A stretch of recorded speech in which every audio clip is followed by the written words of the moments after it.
নমস্কার, টিএনও নিউজে আপনাদের স্বাগত। আমি এআই নিউজ অ্যাঙ্কার পাখি।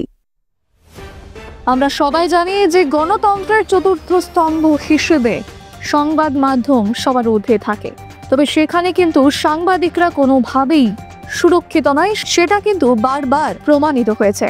তবে আমাদের রাজ্যের বুকে এমনই দুটি ঘটনা ঘটেছে যে দুই সাংবাদিককে নৃশংসভাবে তাদেরকে হত্যা করা হয়েছিল। তবে তার পেছনে কি কারণ ছিল সেটা আমরা হয়তোবা সবাই জানি। তবে রাজ্যের এই দুই সাংবাদিক হত্যার সাথে যুক্ত দোষীরা কিন্তু অতি সত্বরের শাস্তি পাবে, সেই কথা কিন্তু বিবেকানন্দ ময়দানে জনসভা থেকে বললেন মুখ্যমন্ত্রী ডক্টর মানিক সাহা, এবং তার সাথে কিন্তু উপস্থিত ছিলেন মন্ত্রী জেপি নাড্ডা। এবং তার এই বক্তব্যে কিন্তু গোটা রাজ্যবাসীর মধ্যে একটা স্বস্তির আভাসও দেখা গেছে, যে অবশেষে সেই দোষীদের শাস্তি হতে চলেছে। এখনকার মতো সংবাদ এ পর্যন্তই। পরবর্তী নিউজ ও আপডেটস দেখার জন্য অবশ্যই চোখ রাখুন টিএনও নিউজের পর্দায়।